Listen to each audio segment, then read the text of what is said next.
أعوذ بالله من الشيطان الرجيم.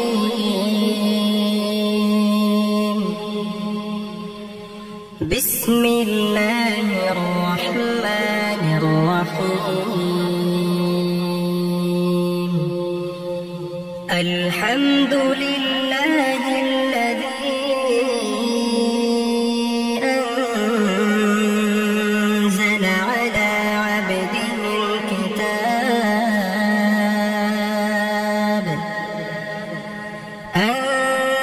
أنزل على عبده الكتاب ولم يجعل له عوجا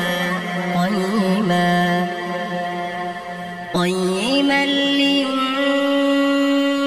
بأسا شديدا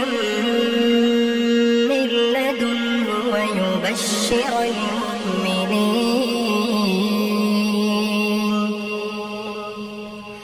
ويبشر المؤمنين الذين يعملون الصالحات أن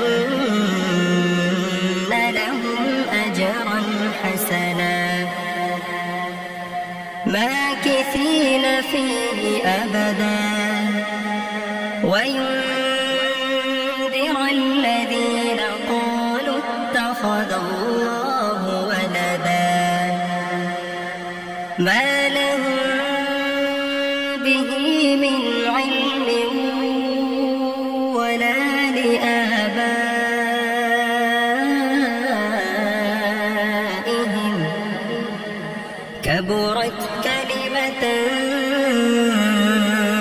تخرج من أفواههم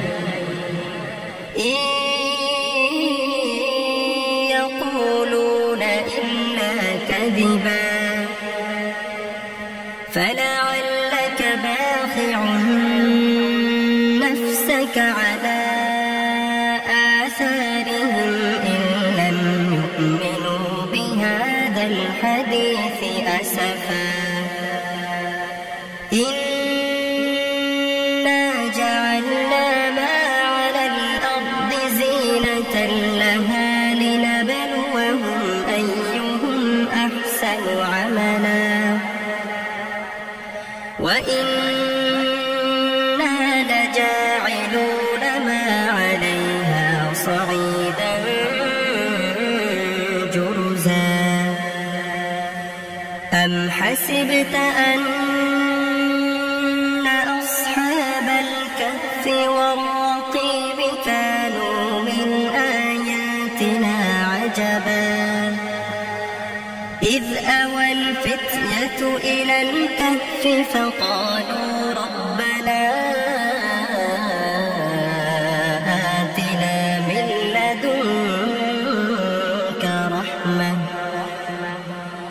فقالوا ربنا آتنا من لدنك رحمة وهيئ لنا من أمرنا رشدا فضربنا على آذانهم في الكهف سنين عددا ثم بعثناهم لنعلم أي الحزبين أحصى لما لبثوا أمدا نحن نقص عليك نبأهم بالحق إنهم فتية آمنوا بربهم وزدناهم هدى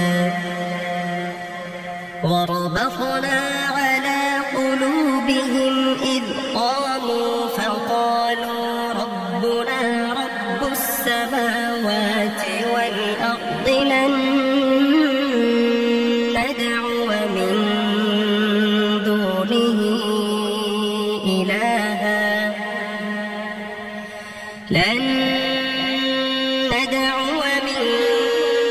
دونه إلها لقد قلنا إذا شططا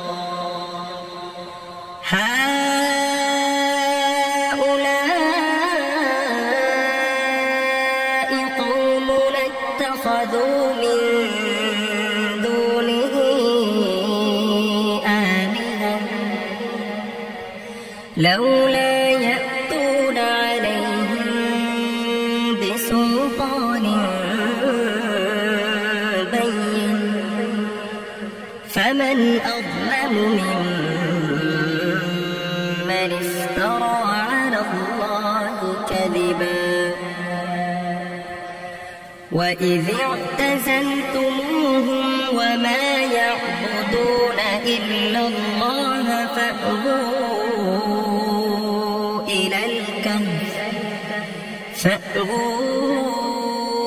إلى الكهف ينشر لكم ربكم من رحمته ويهيئ لكم من أمركم مرفقا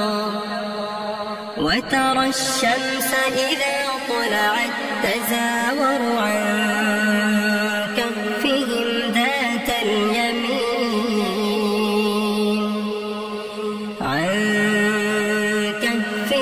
ذات اليمين وإذا غربت تقرضهم ذات الشمال وهم في فجوة منه ذلك من آيات الله من يهد الله فهو المهتد ومن يضلل فلن تجد له وليا مرشدا وتحسبهم أيقاظا وهم رقود ونقلبهم ذات اليمين وذات الشمال وكلبهم باسط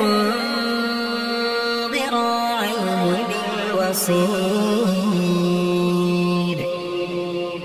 لو اطلعت عليهم لوليت منهم فرارا ولملئت منهم رعبا وكذلك بعثناهم ليتساءلوا بينهم قال قائل منهم كم لبثتم قالوا لبثنا يوما أو بعض يوم قالوا ربكم أعلم بما لبثتم فبعثوا أحدكم بورقكم هذه إلى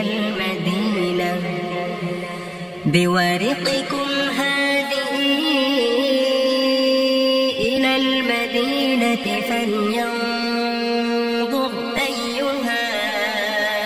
أزكى طعاما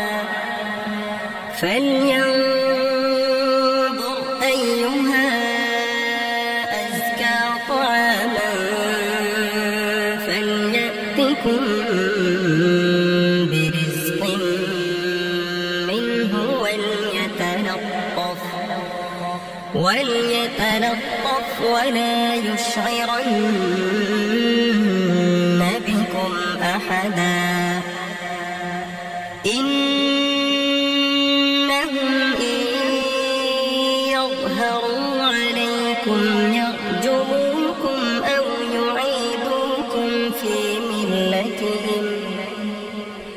أو يعيدوكم في ملتهم ولن تفلحوا إذا أبدا. وكذلك أعثرنا عليهم ليعلموا أن وعد الله حق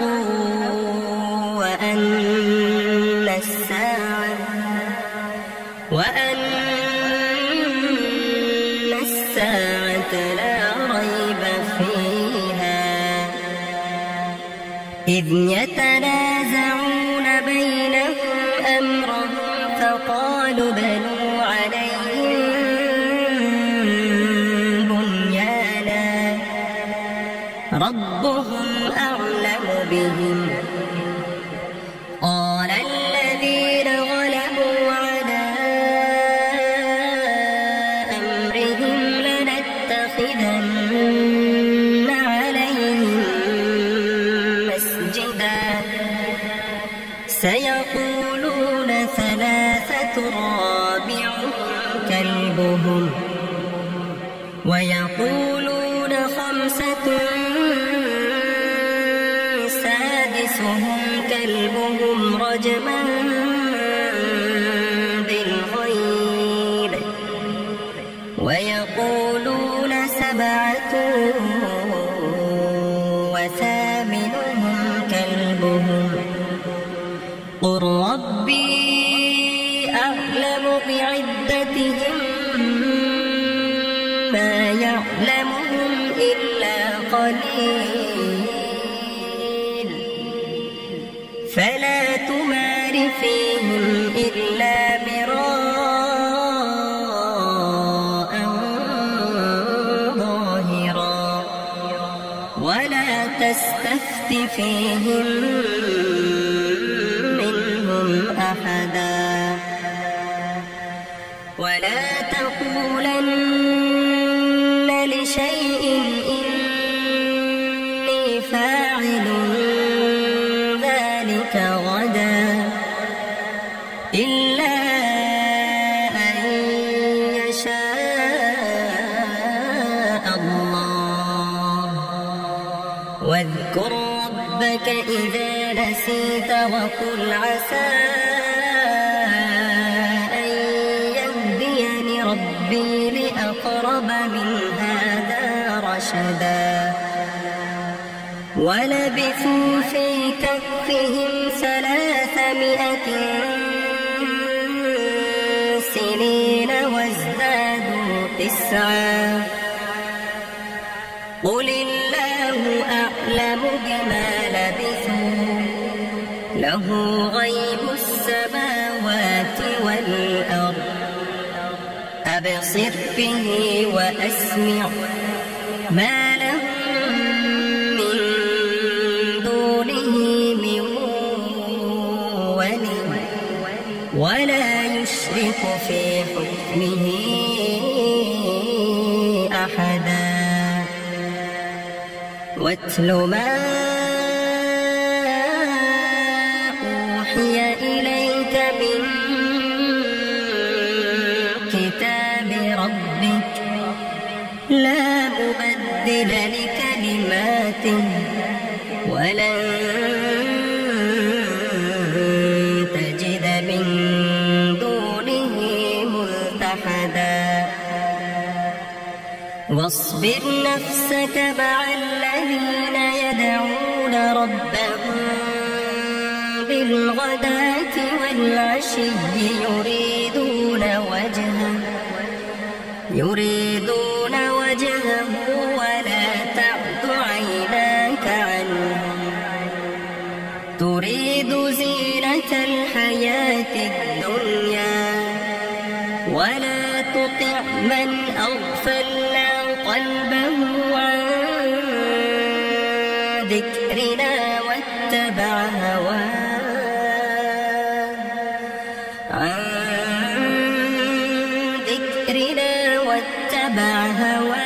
وكان أمره فرطا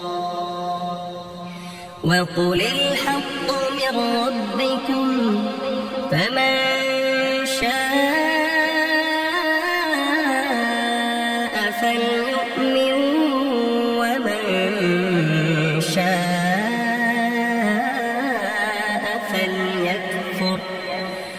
ومن شاء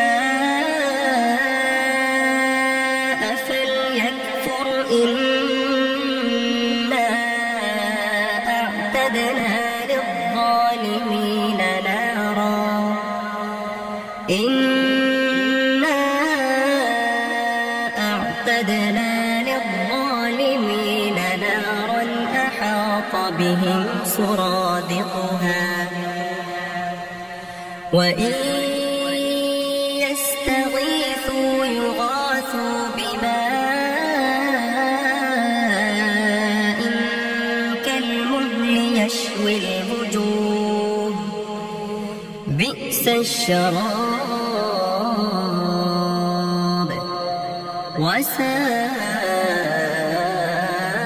مرتفقا إن الذين آمنوا وعملوا الصالحات إنا لا نضيع أجر من أحسن عملا أولئك لهم جنات عدن تجري من تحتهم الأنهار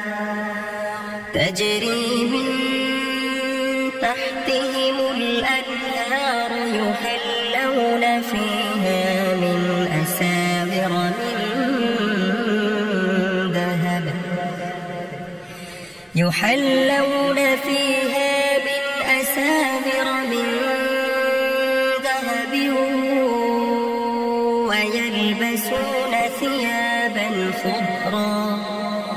ويلبسون ثيابا خضرا من سندس واستبرق متكئين خضرا من سندس واستبرق متكئين فيها على الأرائك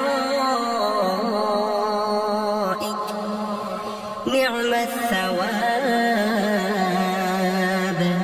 وحسنت مرتفقا واضرب لهم مثلا الرجلين جعلنا لأحدهما جنتين من أعناب وحففناهما بنخل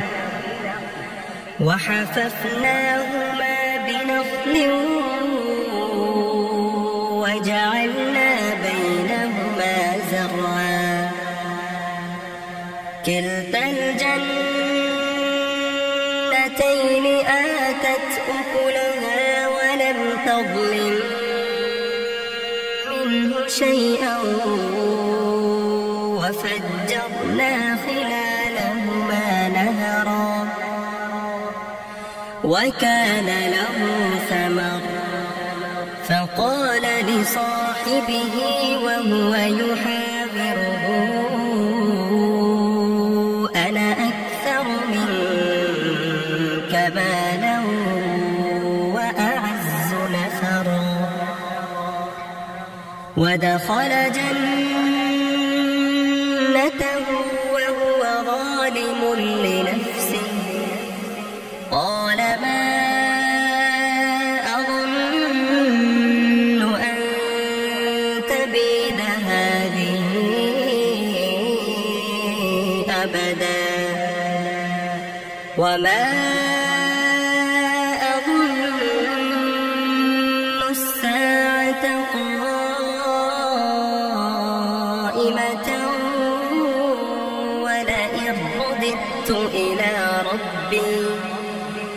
ولئن رددت إلى ربي لأجدن خيرا منها منقلبا قال له صاحبه وهو يحاذره أكفرت بالذي خلقك من تراب أكفرت بالذي خلقك من تراب ثم من نطفة ثم سواك رجلا لكن هو الله ربي ولا أشرك بربي أحدا ولولا إذ دخلت جنتك قلت ما شاء الله لا قوة إلا بالله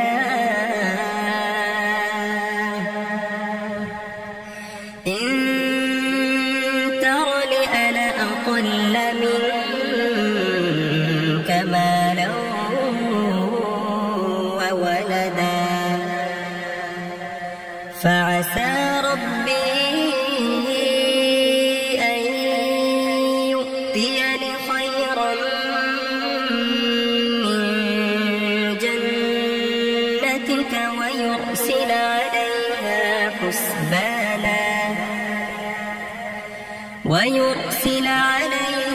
حسبانا من السماء فتصبح صعيدا زلقا أو يصبح ماؤها غورا فلن تستطيع له طلبا وأحيط بثمره فأصبح يقلب كفيه على ما أنفق فيها وهي خاوية على ما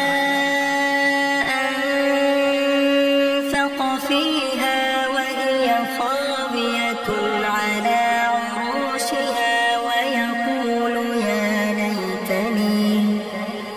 على عروشها ويقول يا ليتني لم أشرك بربي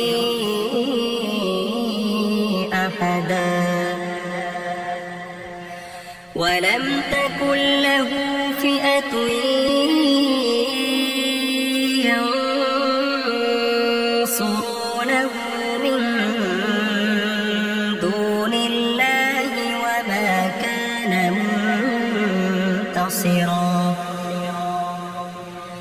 هنالك الولاية لله الحق هو خير ثوابا وخير عقبا واضرب لهم مثل الحياة الدنيا كماء أنزلناه من السماء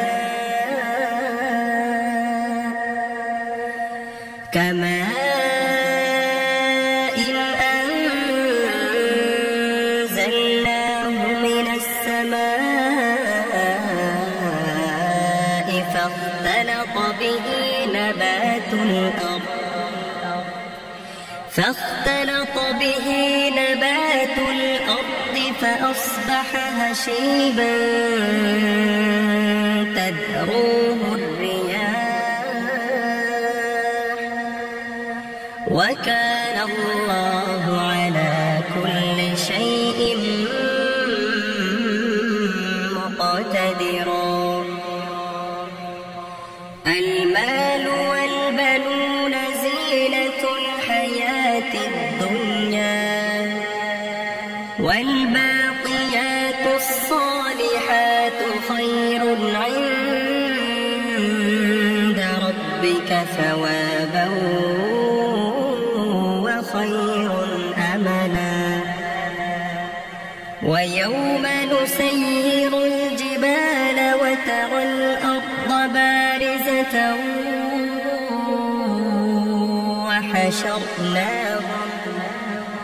وحشرناهم فلم نغادر منهم أحدا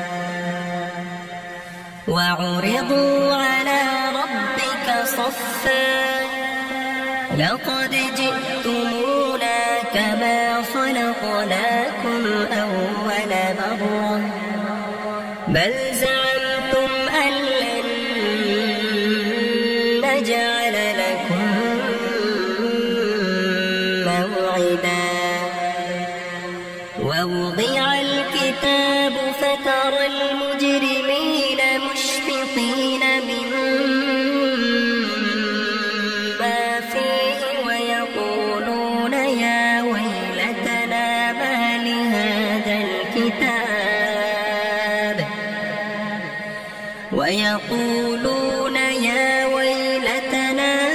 لهذا الكتاب لا يغادر صغيرة ولا كبيرة إلا أحصاها ووجدوا ما عملوا حاضرا ولا يظلم ربك أحدا وإذ قلنا للملائكة اسجدوا لآدم فسجدوا إلا إبليس كان من الجن ففسق عن أمر ربه أفتتخذونه وذريته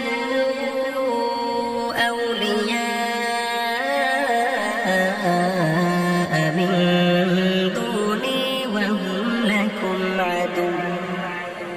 بئس للظالمين بدلا ما أشهدتهم خلق السماوات والأرض ولا خلق أنفسهم وما كنت متخذ المضلين عضدا ويوم يقول نادوا شركائي الذين زعمتم فدعوهم فلم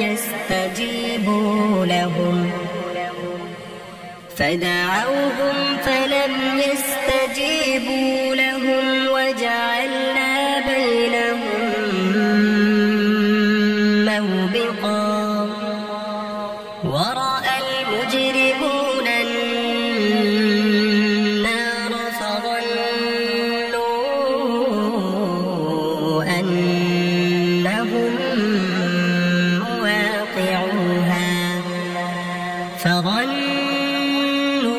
فظنوا أنهم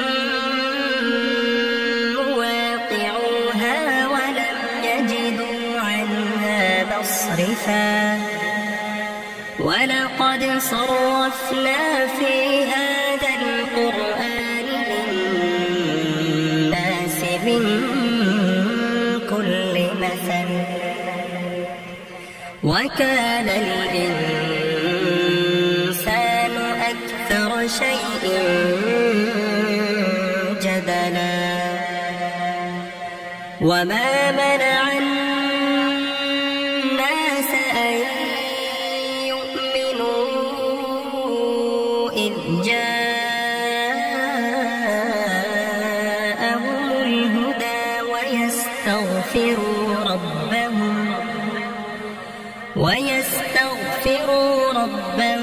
إلا أن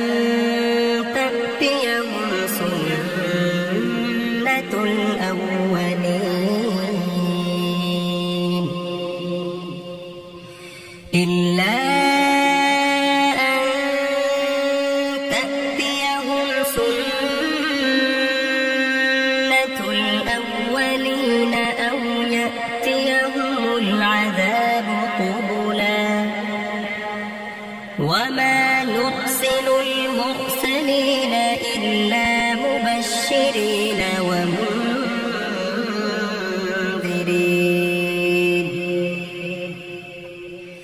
ويجادل الذين كفروا بالباطل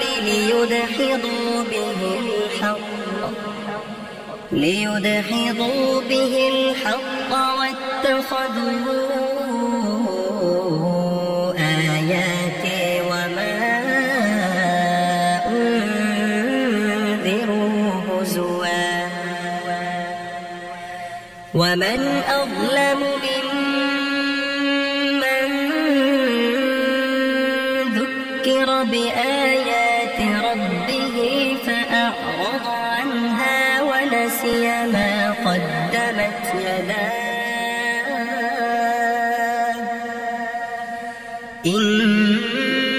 إنا جعلنا على قلوبهم أكنة أن يفقهوه وفي آذانهم وقرا وإن تدعوهم إلى الهدى فلن يهتدوا إذا أبدا وربك الغفور ذو الرحمة لو يؤاخذهم بما كسبوا لعجل لهم العذاب بل لهم موعد لن يجدوا من دونه موئلا وتلك القرى أهلكناهم لما ظلموا وجعلنا لمهلكهم موعدا وإذ قال موسى لفتاه لا أبرح حتى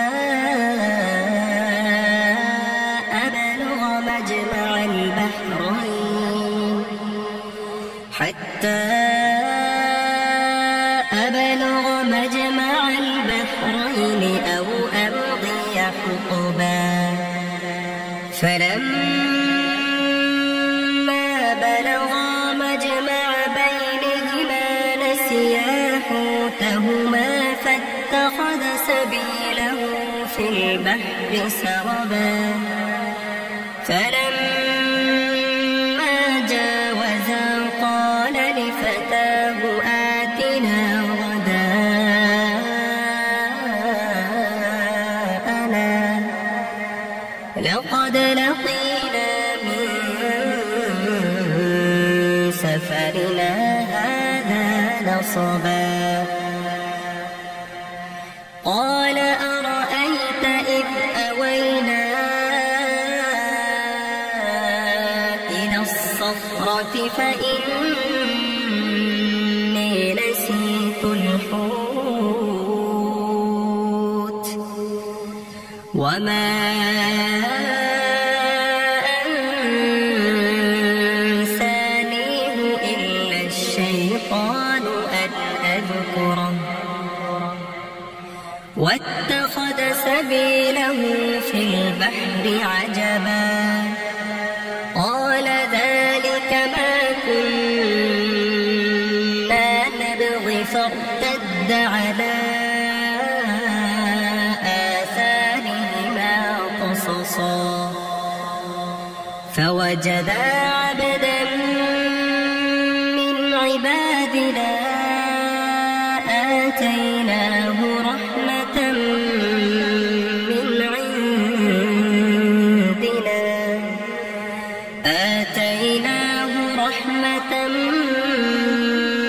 من عندنا وعلمناه من لدنا علما قال له موسى هل أتبعك على أن تعلمني مما علمت رشدا قال إنك لن تستطيع معي وكيف تصبر على ما لم تحط به خبرا قال ستجدني إن شاء الله صابرا إن شاء الله صابرا ولا أعصي لك أمرا قال فإن اتبعتني فلا تسألني عن شيء حتى أحدث لك منه ذكرا فانطلقا حتى إذا ركبا في السفينة خرقها قال أخرقتها لتغرق أهلها لقد جئت شيئا إمرا قال ألم أقل إنك لن تستطيع معي صبرا قال لا تؤاخذني بما نسيت ولا ترهقني من أمري عسرا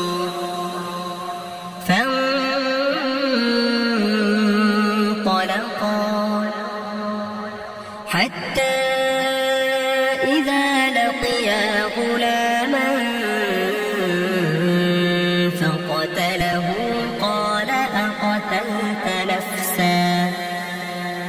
فقتله قال أقتلت نفسا زكية بغير نفس لقد جئت شيئا نكرا قال ألم أقل لك إنك لن تستطيع معي صبرا قال إن سألتك عن شيء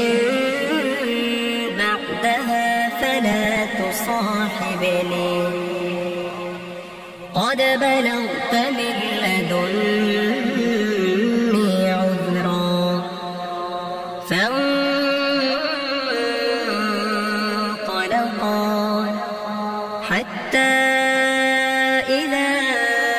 أتيا أهل قرية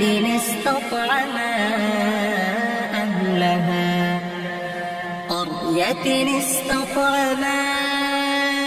أهلها فأبوا أن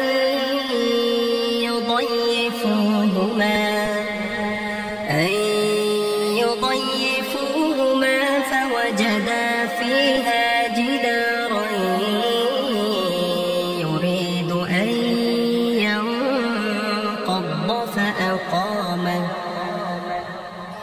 قال لو شئت لاتخذت عليه أجرا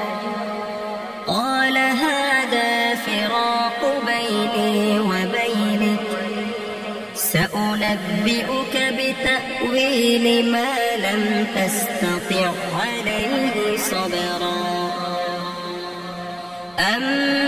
أما السفينة فكانت لمساكين يعملون في البحر فأردت أن أعيبها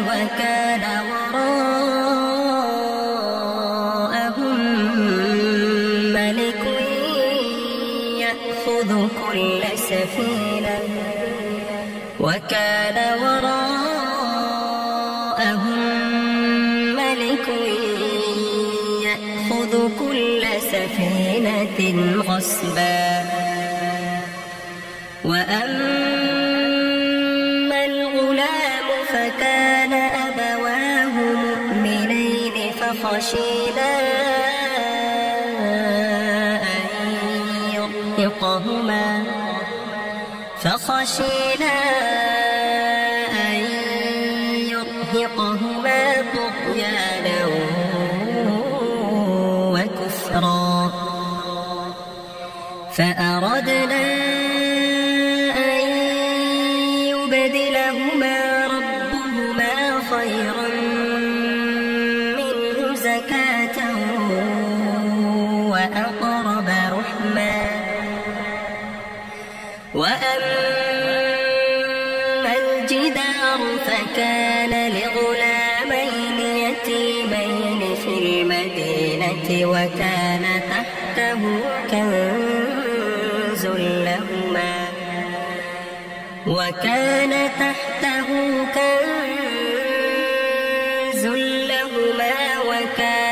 أبوهما صالحا فأراد ربك أن يبلغا أشدهما ويستخرجا كنزهما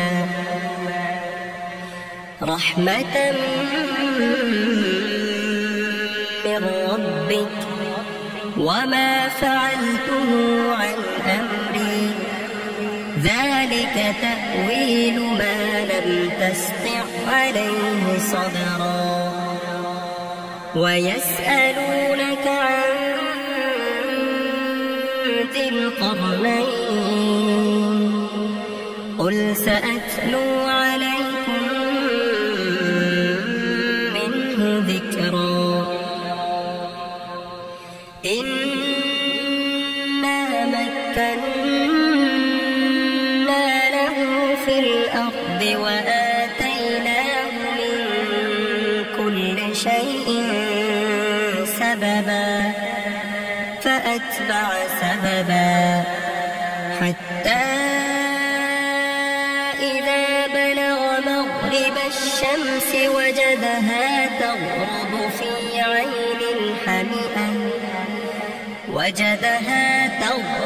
في عين حمئة ووجد عندها قوما قلنا يا ذا القرنين إما أن تعذب وإما أن تتخذ فيهم حسنا قال أما من ظلم فسوف نعذبه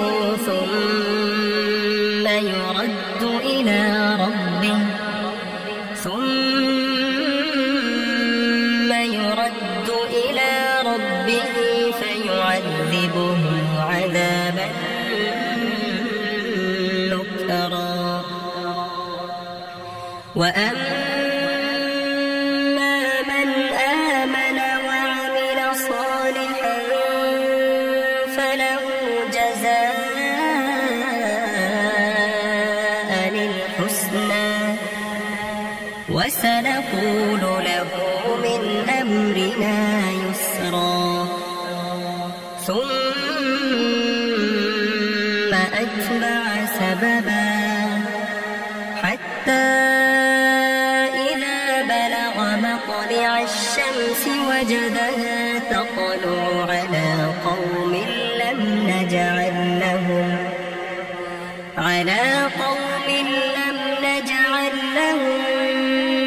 من دونها سترا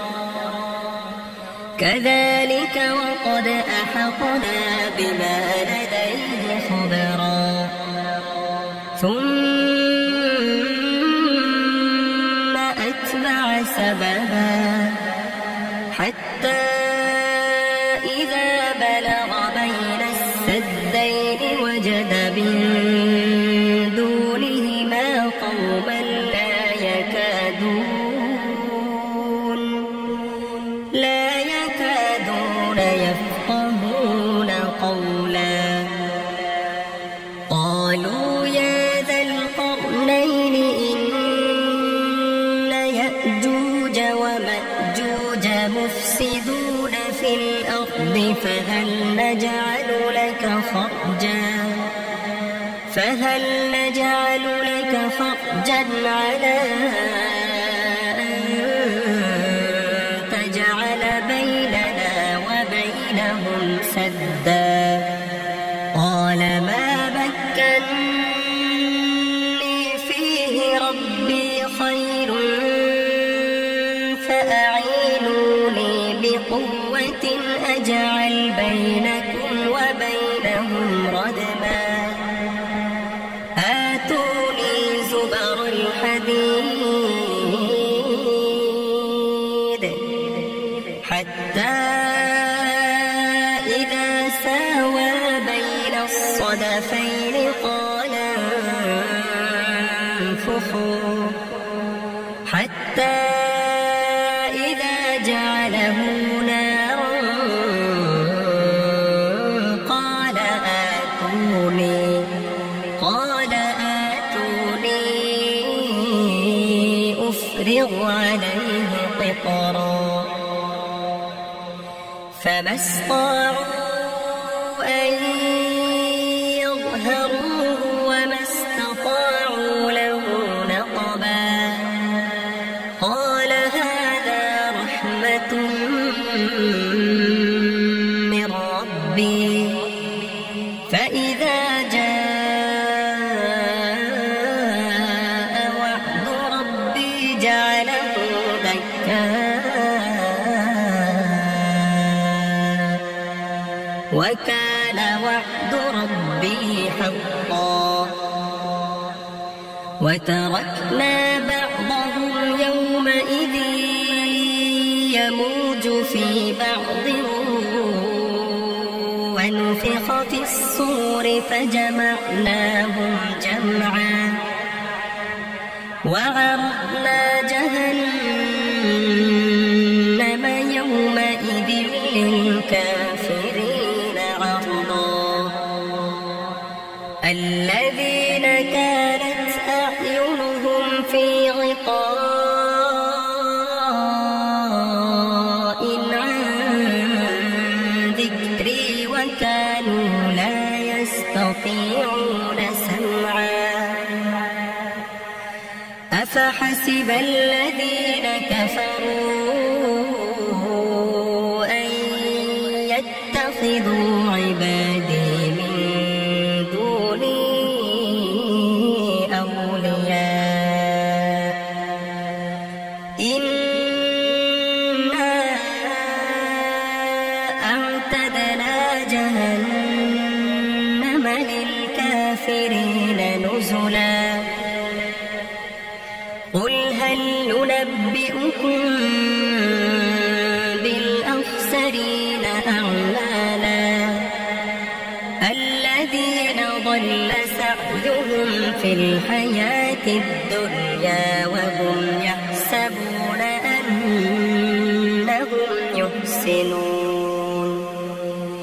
وهم يحسبون أنهم يحسنون صنعا أولئك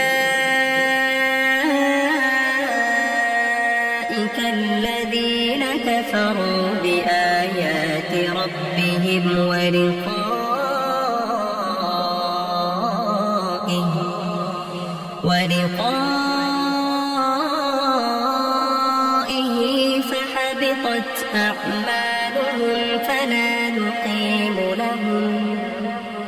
فحبطت أعمالهم فلا نقيم لهم يوم القيامة وزنا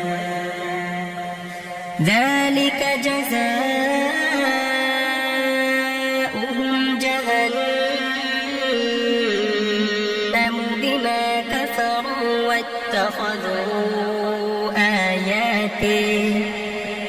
واتخذوا آياتي ورسلي هزوا إن الذين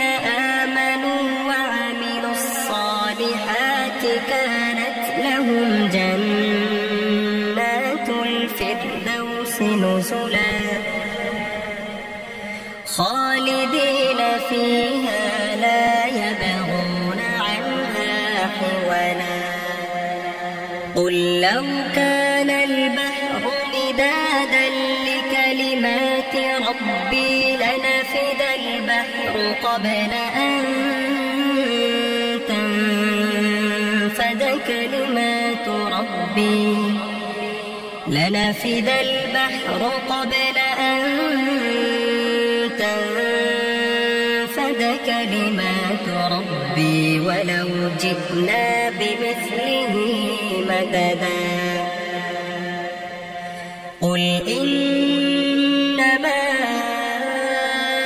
أنا بشر مثلكم يوحى إلي أنما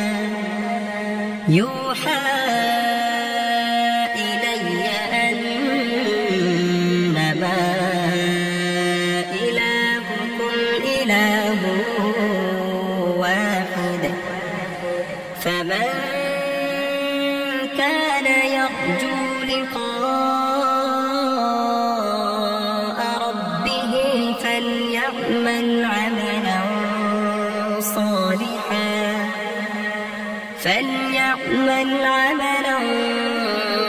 صالحا ولا يشرك بعبادة ربه أحدا بسم الله الرحمن الرحيم الحمد لله الذي أنزل على عبده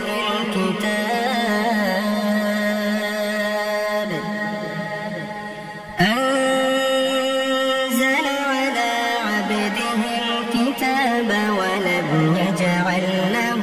عوجا قيما لينذر بأسا شديدا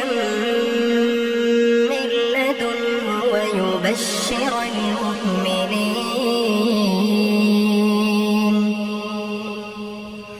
ويبشر المؤمنين الذين يعملون الصالحات أن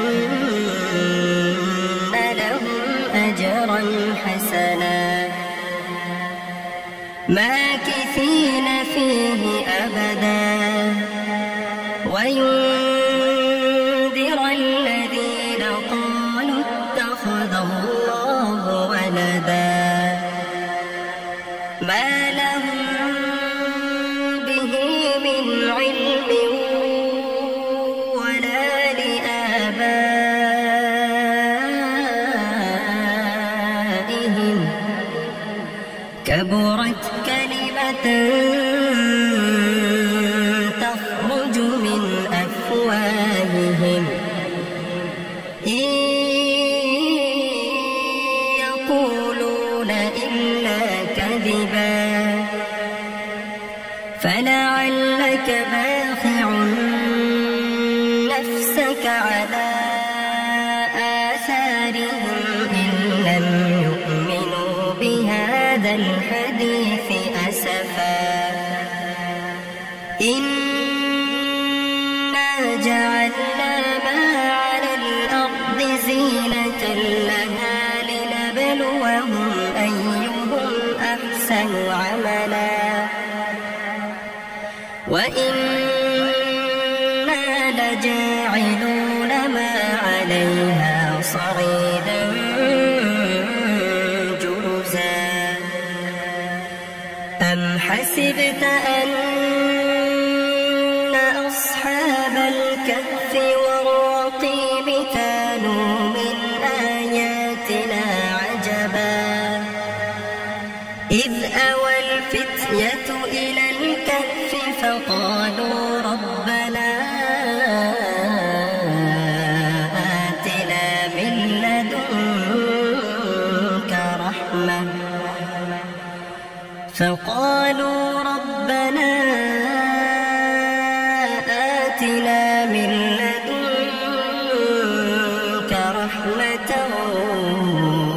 هيئ لنا من أمرنا رشدا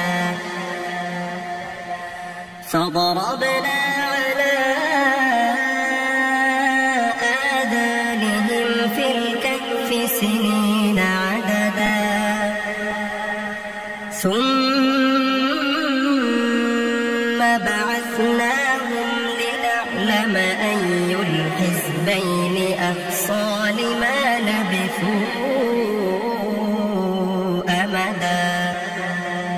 نحن نقص عليك نبأهم بالحق إنهم فتية آمنوا بربهم وزدناهم هدى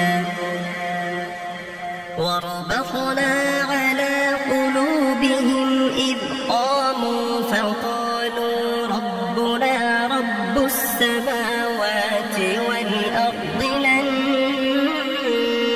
ندعو من دونه إلها لن ندعو من دونه إلها لقد قلنا إذا شططا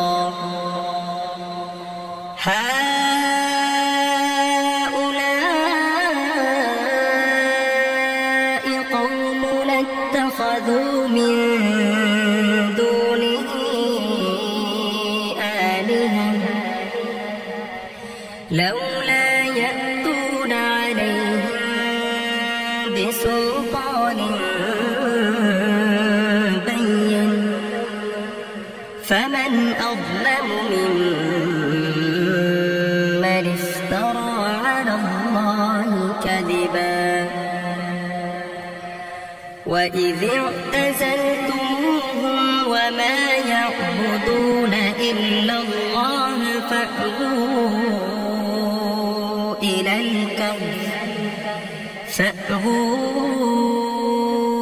الكهف ينشر لكم ربكم من رحمته ويهيئ لكم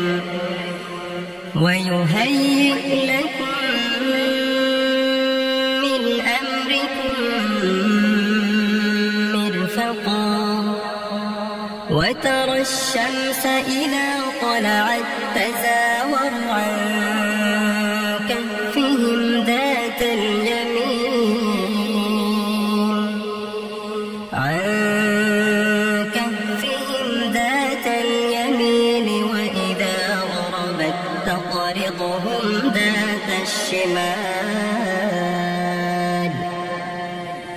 وإذا غربت تقرضهم ذات الشمال وهم في فجوة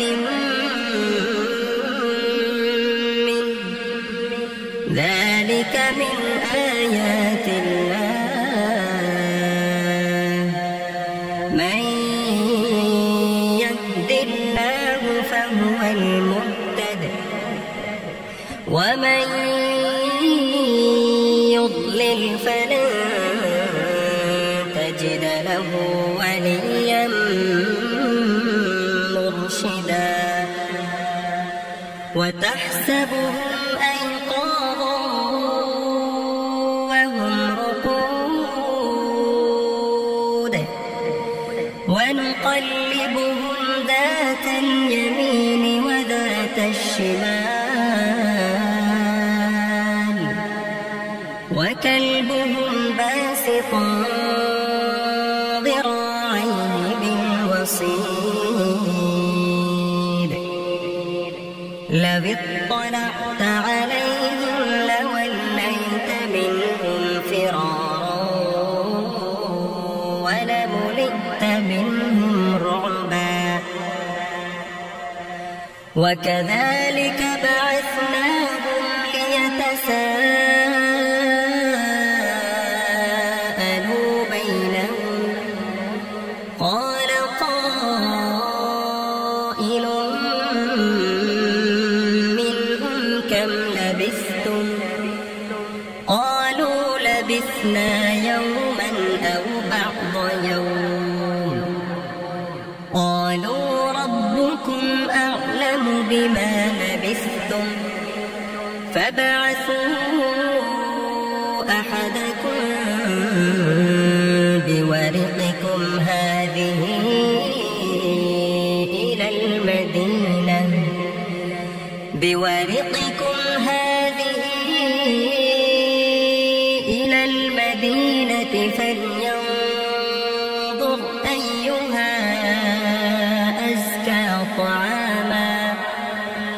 فلينظر أيها أزكى طعاما فليأتكم برزق منه وليتلطف ولا يشعرن بكم أحدا إنهم إن يظهروا عليكم يرجموكم أو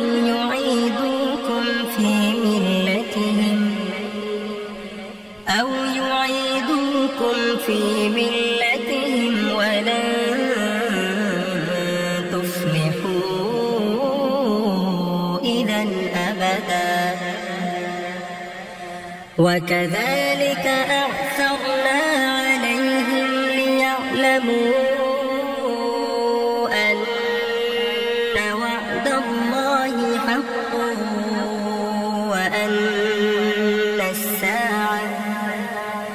وأن الساعة لا ريب فيها إذ يتنازعون بينهم أمرهم فقالوا بنوا عليهم بنيانا ربهم أعلم بهم قال الذين غلبوا على أمرهم لنتخذن عليهم مسجدا سيقولون ثلاثة رابعهم كلبهم ويقولون خمسة سادسهم كلبهم رجما بالغيب ويقولون سبعة وثامنهم كلبهم قل ربي أعلم بعدتهم ما يعلمهم إلا قليل فلا تمار فيهم إلا مراء ظاهرا ولا تستفت فيهم منهم أحدا ولا تقولن لشيء إني فاعل ذلك غدا إلا أن يشاء الله واذكر ربك إذا نسيت وقل عسى أن يهديني ربي لأقرب من هذا رشدا ولبثوا في كهفهم 300 سنين وازدادوا 9 قل الله أعلم بما لبثوا له غيب السماوات والأرض أبصر به وأسمع ما لهم من دونه من ولي ولا يشرك في حكمه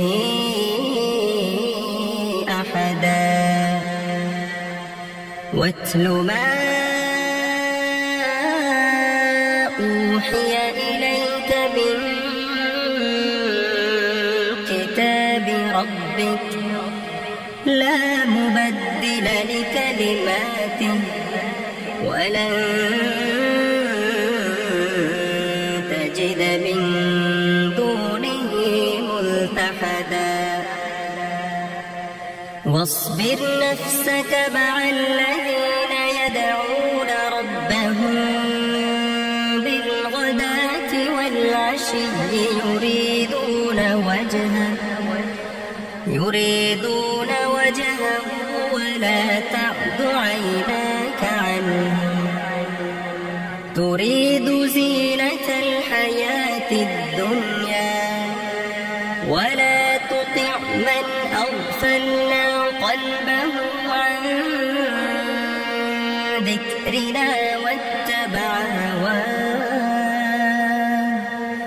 عن ذكرنا واتبع هواه وكان أمره فرطا وقل الحق من ربكم فمن شاء فليؤمن ومن شاء فليكفر ومن شاء فليكفر إنا أعتدنا للظالمين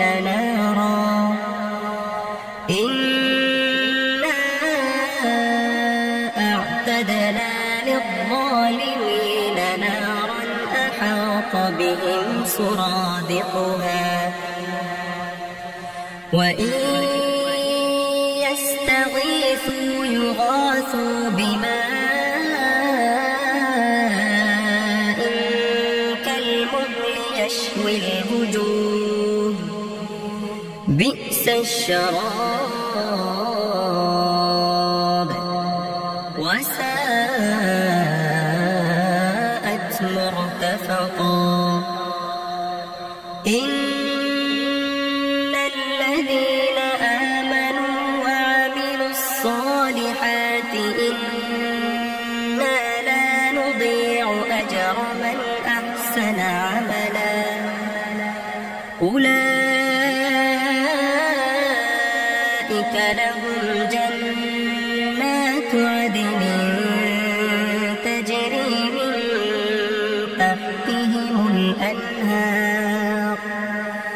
تجري من تحتهم الأنهار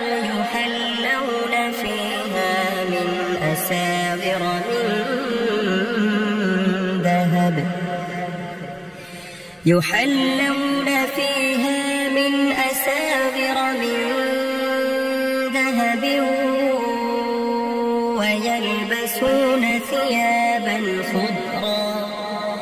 ويلبسون ثيابا خضرا من سندس واستبرق متكئين خضرا من سندس واستبرق متكئين فيها على الأرائك نعم الثواب وحسنت مرتفقا واضرب لهم مثلا الرجلين جعلنا لأحدهما جنتين من أعناب وحففناهما بنخل وجعلنا بينهما زرعا كلتا الجنتين آتت أكلها ولم تظلم منه شيئا شيئا وفجرنا خلالهما نهرا وكان له ثمر فقال لصاحبه وهو يحاوره أنا أكثر منك مالا وأعز نفرا ودخل جنته وهو ظالم لنفسه قال ما أظن أن تبيد هذه أبدا وما أظن الساعة قائمة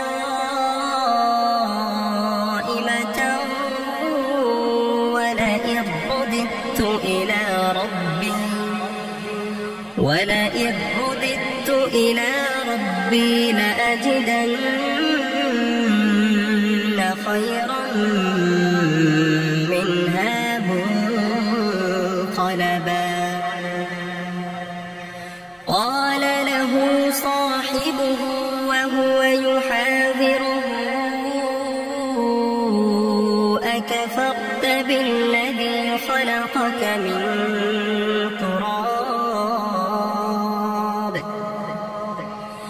أكفرت بالذي خلقك من تراب ثم من نطفة ثم سواك رجلا لكن هو الله ربي ولا أشرك بربي أحدا ولولا إذ دخلت جنتك قلت ما شاء الله لا قوة إلا بالله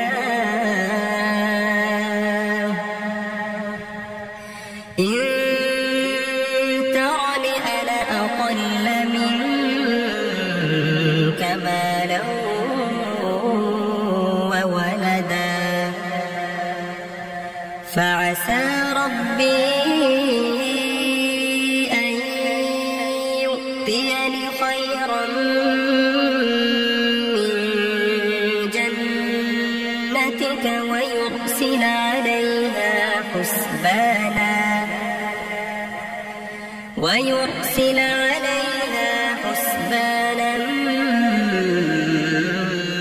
من السماء فتصبح صعيدا زلقا أو يصبح ماؤها غورا فلن تستطيع له طلبا وأحيط بثمره فأصبح يقلب كفيه على ما أنفق فيها وهي خاوية على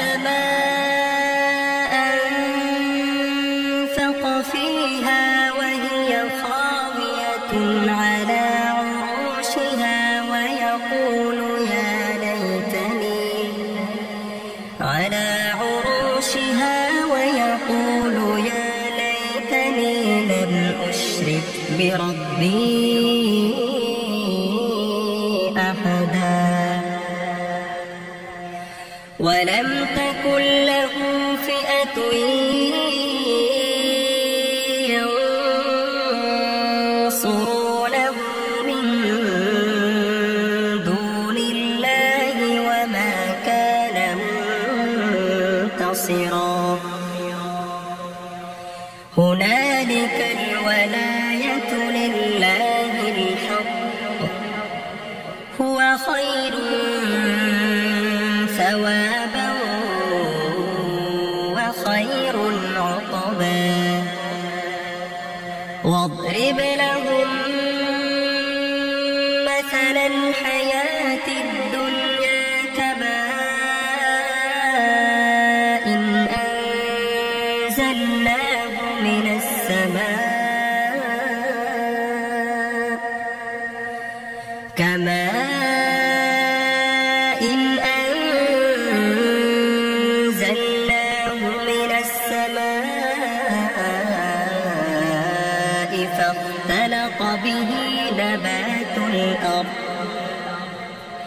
فاختلط به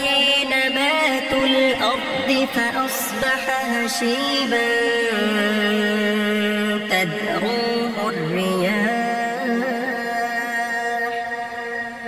وكان الله على كل شيء مقتدرا. المال والبنون زينة الحياة الدنيا والباقيات الصالحات خير عند ربك ثوابا وخير أملا. ويوم نسير الجبال وترى الأرض بارزة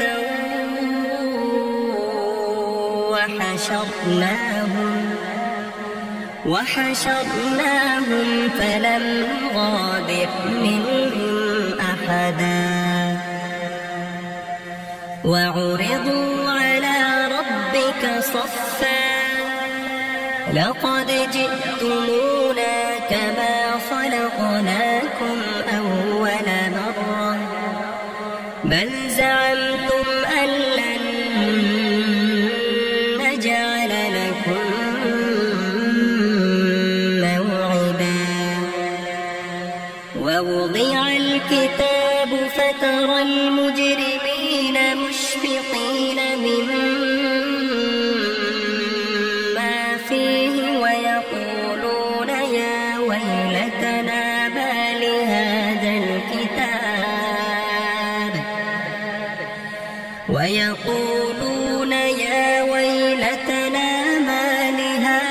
الكتاب لا يغادر صغيرة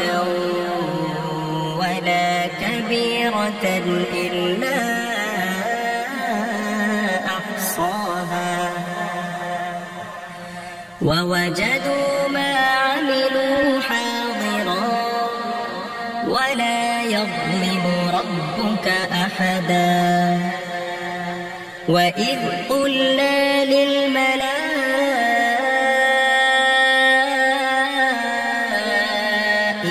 اسجدوا لآدم فسجدوا إلا إبليس كان من الجن ففسق عن أمر ربه أفتتخذونه وذريته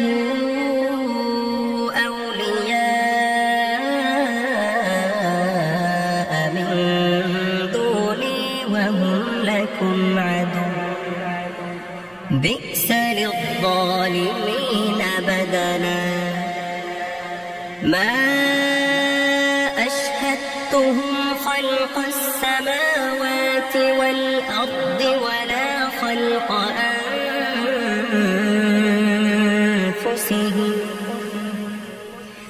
وما كنت متخذ المضلين عضدا. ويوم يقول نادوا شركائي الذين زعمتم فدعوهم فلم يستجيبوا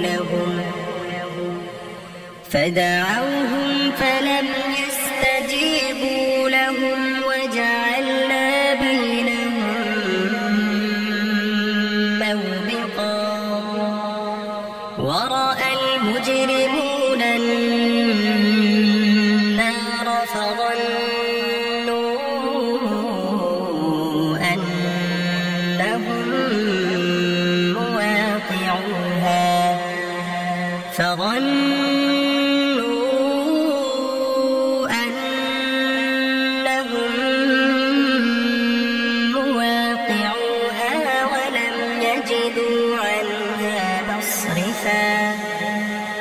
ولقد صرفنا في هذا القرآن للناس من كل مثل وكان الإنسان أكثر شيء جدلا وما منع الناس أن يؤمنوا إذ جاءهم الهدى ويستغفروا ربهم إلا أن تأتيهم سنة الأولين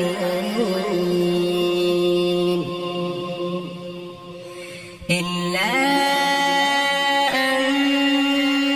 تأتيهم سنة الأولين أو يأتيهم العذاب قبلا وما نرسل المرسلين إلا مبشرين ومنذرين ويجادل الذين كفروا بالباطل ليدحضوا به الحق واتخذوا آياتي وما أنذروا هزوا ومن أظلم ممن ذكر بآيات ربه فأعرض عنها ونسي ما قدمت يداه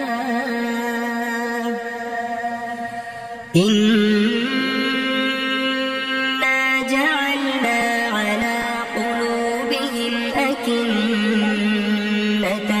أن يفقهوه وفي آذانهم وقرا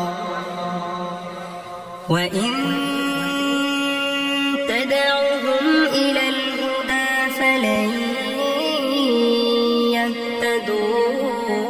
يهتدوا إذا أبدا وربك الغفور ذو الرحمة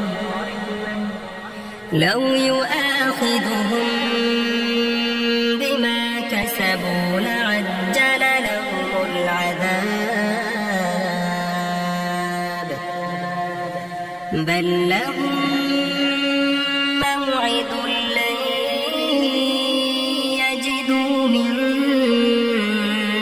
دونه موئلا وتلك القرى أهلكناهم لما ظلموا وجعلنا لمهلكهم موعدا وإذ قال موسى لفتاه لا أبرح حتى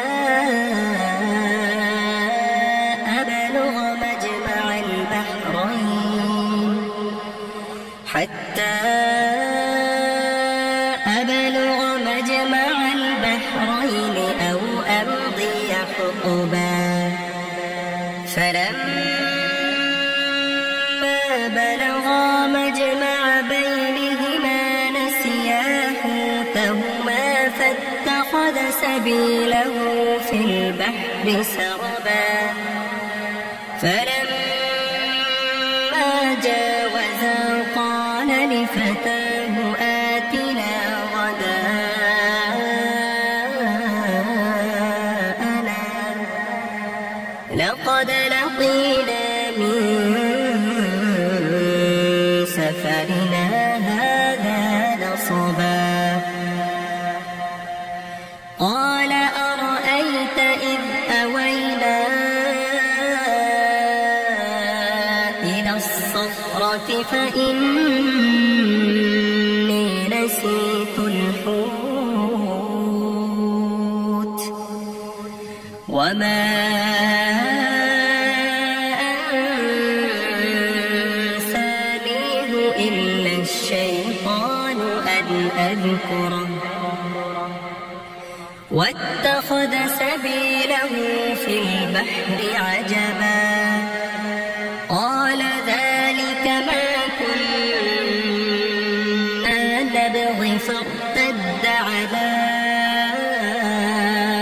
آثارهما قصصا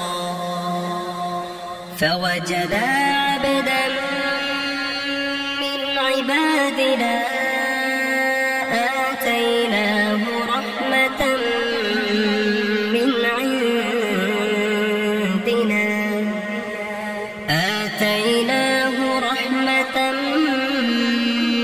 من عندنا وعلمناه من لدنا علما قال له موسى هل أتبعك على أن تعلمني مما علمت رشدا قال إنك لن تستطيع معي صبرا وكيف تصبر على ما لم تحط به خبرا قال ستجدني إن شاء الله صابرا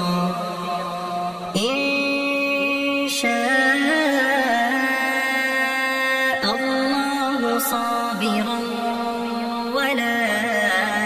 أعصي لك أمرا قال فإن اتبعتني فلا تسألني عن شيء حتى أحدث لك منه ذكرا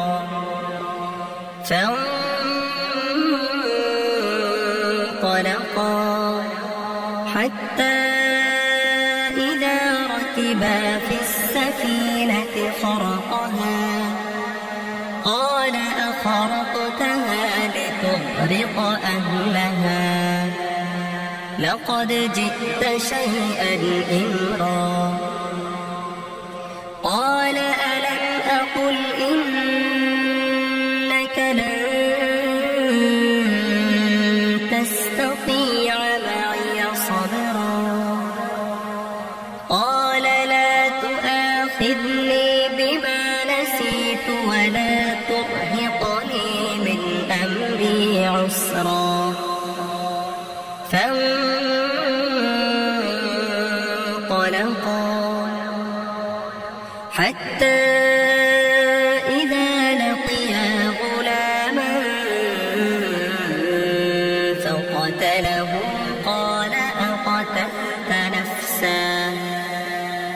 فقتله قال أقتلت نفسا زكية بغير نفس لقد جئت شيئا نكرا قال ألم أقل لك إنك لن تستطيع معي صبرا قال إن سألتك عن شيء بعدها فلا تصاحبني قد بلغت من لدني عذرا فانطلقا حتى إذا أتيا أهل قرية استطعما أهلها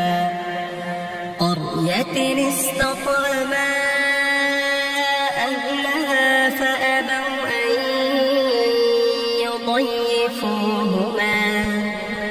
أن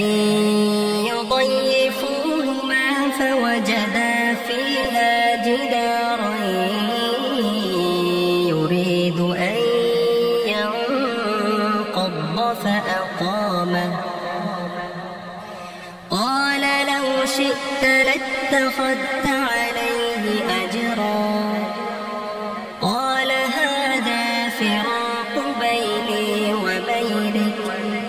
سأنبئك بتأويل ما لم تستطع عليه صبرا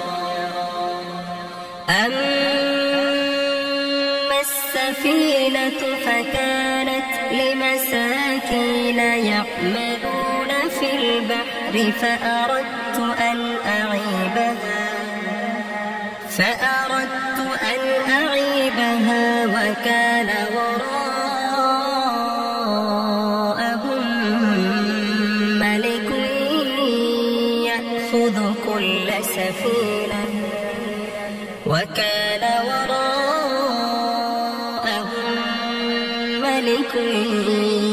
يأخذ كل سفينة غصبا وأما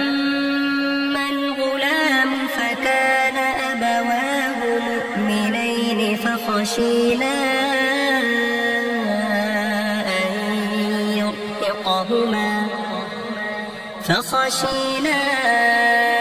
أن يرهقهما طغيانا وكفرا فأردنا أن يبدلهما ربهما خيرا منه زكاة وأقرب رحما وأما الجدار فكان لغلامين يتيمين في المدينة وكان تحته كنز لهما وكان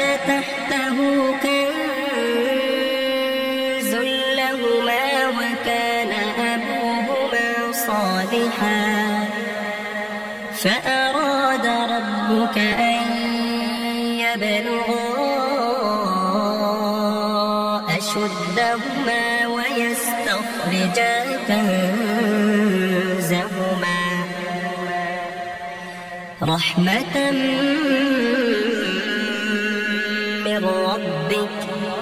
وما فعلته عن أمري ذلك تأويل ما لم تستطع عليه صبرا ويسألونك عن ذي القرنين قل سأتلو عليكم منه ذكرا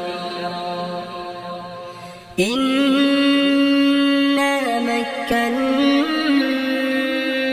له في الأرض وآتيناه من كل شيء سببا فأتبع سببا حتى إذا بلغ مغرب الشمس وجدها تغرب في عين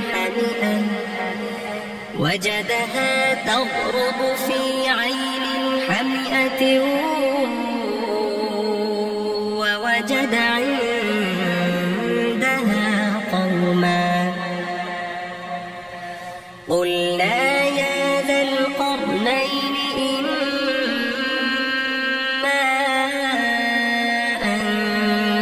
تعذب وإما أن تتخذ فيهم حسنا قال أما من ظلم فسوف نعذبه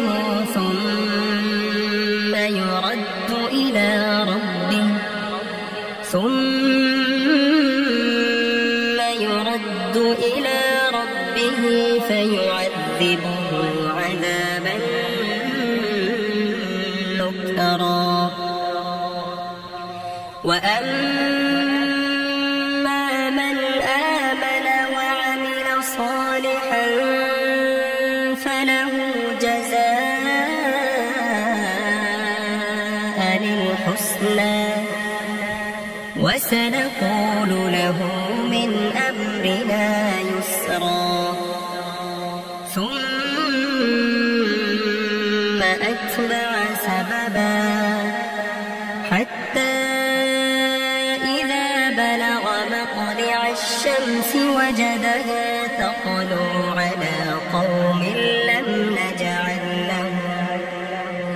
على قوم لم نجعل لهم من دونها سترا كذلك وقد أحقنا بما لديه خبرا ثم أتبع سببا حتى إذا بلغ بين السدين وجد من دونهما قوما لا يكادون يفقهون قولا قالوا يا ذا القرنين إن يأجوج ومأجوج مفسدون في الأرض فهل نجعل لك خرجا على أن تجعل بيننا وبينهم سدا قال ما مكني فيه ربي خير فأعينوني بقوة أجعل بينكم وبينهم ردما آتوني زبر الحديد حتى إذا ساوى بين الصدفين قال انفخوا حتى إذا جعله نارا قال آتوني أفرغ عليه قطرا فما استطاعوا أن يظهروه وما استطاعوا له نقبا قال هذا رحمة من ربي فإذا جاء وعد ربي جعله دكا وكان وعد ربي حقا وتركنا بعضهم يومئذ يموج في بعض ونفخ في الصور فجمعناهم جمعا وعرضنا جهنم يومئذ للكافرين عرضا الذين كانت أعينهم في غطاء عن ذكري وكانوا لا يستطيعون سمعا أفحسب الذين كفروا أن يتخذوا عبادي من دوني أولياء إنا أعتدنا جهنم للكافرين نزلا قل هل ننبئكم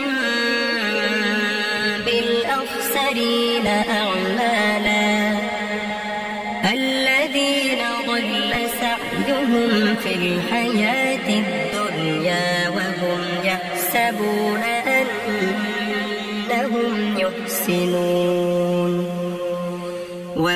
يحسبون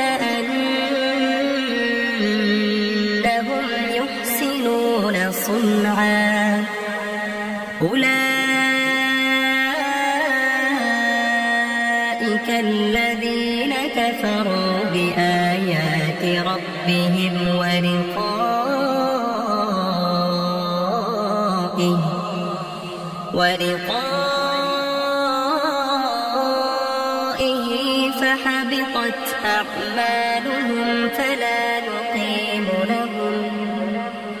فحبطت أعمالهم فلا نقيم لهم يوم القيامة وزنا ذلك جزاؤهم جهنم بما كفروا واتخذوا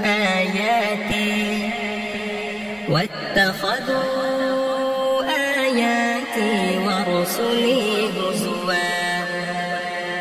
إن الذين آمنوا وعملوا الصالحات كانت لهم جنات الفردوس نزلا خالدين فيها لا يبغون عنها حولا قل لو كان البحر مدادا لكلمات ربي لنفد البحر قبل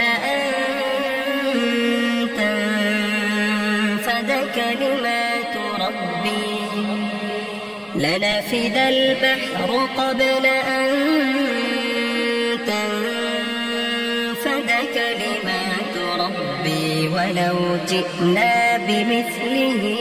مددا قل إنما أنا بشر مثلكم يوحى إلي أنما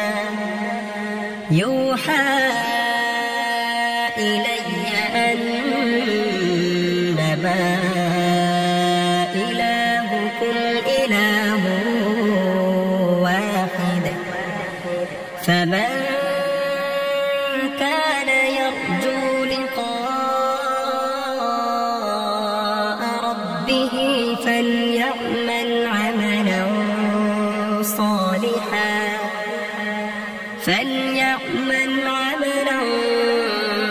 صالحا ولا يشرك بعبادة ربه أحدا.